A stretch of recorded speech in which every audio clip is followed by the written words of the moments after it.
10 Februari 2024. Selama masa kampanye ini, para capres-cawapres mengunjungi sejumlah wilayah di Indonesia, baik secara perorangan maupun bersama-sama. Kalau menurut Mr. Bosman, siapa yang kemungkinan besar akan memenangkan pertarungan ini dari ketiga ini? Karena ini kan pasti Mr. Bosman sudah merayap nih di bawah dunia intelijen. Jadi Berangkatnya Anies Baswedan pakai kereta api, makan nasi box. Ini memang pertanda kalau kampanye Anies sudah mulai kehabisan bensin.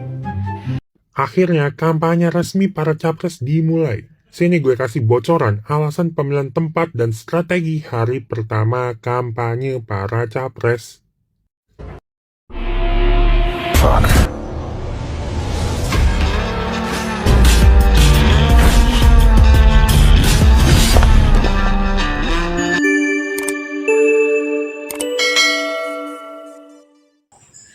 Assalamualaikum, jumpa lagi bersama saya Arsihan Bahriyadi Manakar.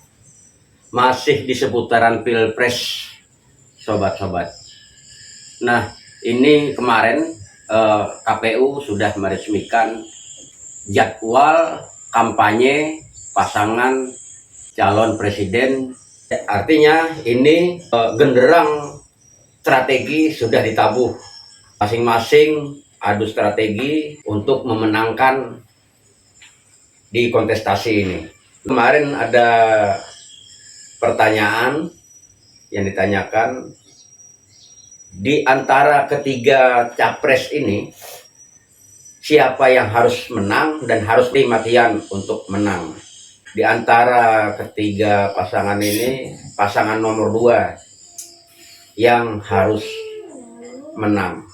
Alasannya 2 kali sebelumnya bertanding sebagai capres melawan Joko Widodo, dia kalah. Nah, artinya besar betul yang sudah dipertaruhkan. Nah, alasan kedua, di sisi wakil Jokowi Widodo mendorong anaknya Gibran untuk menjadi pasangannya. Nah, di sini kita melihat makanya ramai di bawah maupun tim ses all in, Prabowo all in. Artinya ini habis-habisan. Nah, walaupun kita pernah Gus Dur mengatakan tidak ada jabatan yang dipertahankan mati-matian. Nah, tapi kali ini saya melihatnya ini pertarungan yang mati-matian. Kenapa saya katakan Prabowo all in? Ini kita dengarkan sama-sama penjelasannya. Ini merupakan hari pertama kampanye bagi 3 pasangan capres-cawapres Anies Baswedan, Muhaimin Iskandar, Prabowo Subianto, Gibran Rakabuming Raka, dan Ganjar Pranowo Mahfud MD. KPU menggelar masa kampanye pemilu 2024 mulai 28 November hingga 10 Februari 2024. Selama masa kampanye ini, para capres-cawapres mengunjungi sejumlah wilayah di Indonesia, baik secara perorangan maupun bersama-sama. kalau menurut Mr. Bosman, siapa yang kemungkinan besar akan memenangkan pertarungan ini dari ketiga ini? Karena ini kan pasti Mr. Bosman sudah merayap nih di bawah dunia intelijen. Jadi sejauh ini kita ngelihat sisi psikologinya. ya, psikologi forensiknya. Iya, psikologi forensiknya. Oke. Yang tidak boleh kalah itu nomor 2. Itu psikologi forensiknya. Iya. Oke. Begitu dia menyatakan masuk Prabowo Gibran, tidak boleh kalah. Jadi api yang paling besar, yang punya banyak marah dan punya banyak takut, itu ada di pasang nomor 2. Jadi di situ ada amarah dan ketakutan. Yes. Jadi itulah yang membuat dia force-nya kuat untuk memenangkan. Ada insecurity-nya. Oke. Ini drive-nya besar. Oke. Kalau ini adalah yang pasang nomor 1, ini mewakili kegelisahan yang tidak mendapat porsi perhatian mereka selama 8 tahun. Nomor 1 berarti di sini ada kegelisahan, Kegelisahan dan perasaan. kekecewaan di sini, numpuk di sini, gitu. Common sense. Common sense. Oh, Ada common di sini. sense masyarakat ada di sini. Ada di sini. Oke. Gitu. Jadi kalau lihat dari 2 api ini, saya ngeliat ini yang bakal menang. Ini bicara api ya. Bicara psikologi. Psikologinya, karena dia nggak boleh kalah. Oke. Karena nggak boleh kalah, dia menghalalkan seluruh cara Itu yang saya kadang-kadang, ini pendapat pribadi, kok gue jadi nggak selera ya. Kalau tiga Ini kejepit. Jadi dia nggak bisa dapat ini, dia cuma dapat militannya mereka sendiri. Mereka dapat ya darlingnya mereka sendiri, ya umatnya mereka dari dulu, ya itu aja yang mereka dapat. Karena itu saya pikir karena posisi ini sebenarnya remis, posisi ketiganya remis, maka babak kedua adalah penentu segalanya. Oh, berarti Anda yakin ada babak kedua ya? Yakin saya. Ada yang menarik dari Mr. Bosman bahwa paslon 2 ini akan menggunakan segala cara untuk bisa memenangkan Pilpres. Apapun yang akan dilakukan. Tadi karena ada dua hal, ada kemarahan di situ, ada kekecewaan di situ, ada ketakutan di situ. Berarti kalau begitu itu berbahaya dong. Kalau orang menggunakan apa saja untuk mereka menang, berarti dia bisa melanggar rambu-rambu etika, rambu-rambu moral, bahkan rambu-rambu hukum untuk menangkan pertarungan. Itu yang saya bilang saya takut. Kita melihat menurut analisa ini, Saya jadi betul-betul memang, takut sama kelompok ini. calon nomor 2 ini harus all in untuk memenangkan kontestasi 2024. Nah, lalu untuk adu strategi, kita juga menilai ada pemilihan tempat sahabat-sahabat. Nah, kenapa calon nomor 1 Amin memilih naik kereta? Berangkatnya Anies Baswedan pakai kereta api, makan nasi box. Ini memang pertanda kalau kampanye Anies sudah mulai kehabisan bensin. Foto Anies berangkat pakai kereta api ke Pangandaran adalah sebuah pertanda. Dia pergi naik kereta api dan makan nasi box. Sepertinya bahkan nggak ada yang menemani.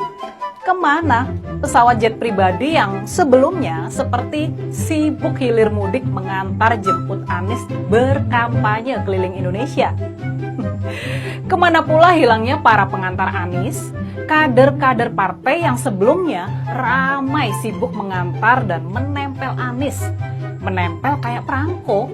Semakin terasa kan betapa sudah hancur leburnya kampanye Anies. Padahal kita belum juga sampai ke tahapan pendaftaran pasangan capres-cawapres ke Komisi Pemilihan Umum. Dan untuk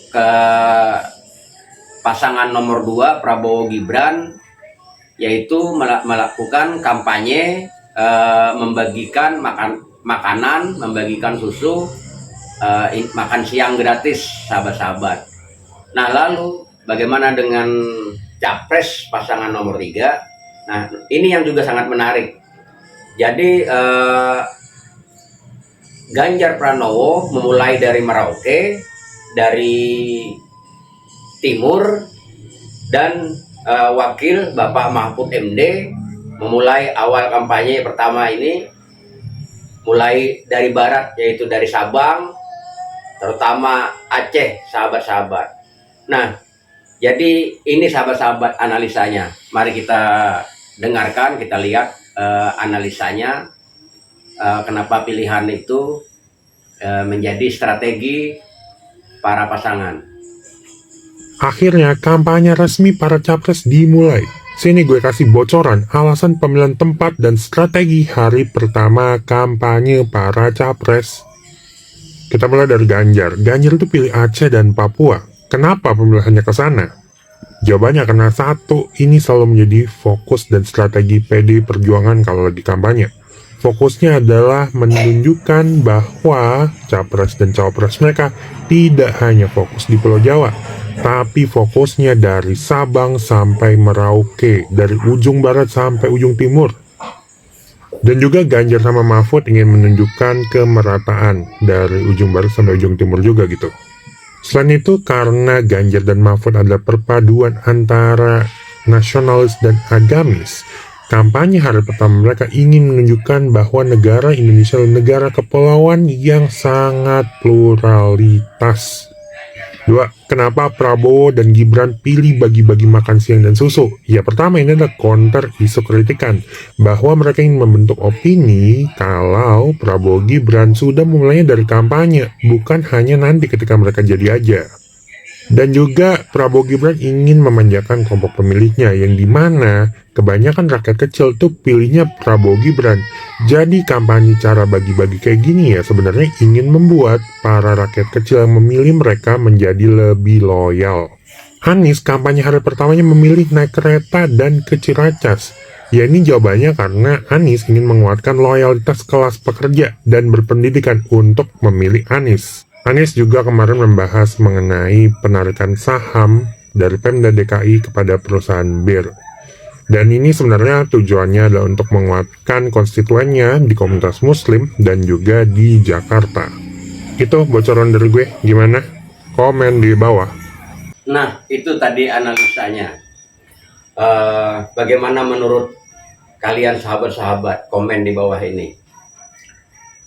Demikian video saya kali ini, masih di seputaran Pilpres, perpolitikan di Indonesia. Saya ucapkan terima kasih, sampai jumpa di video saya selanjutnya. Assalamualaikum warahmatullahi wabarakatuh.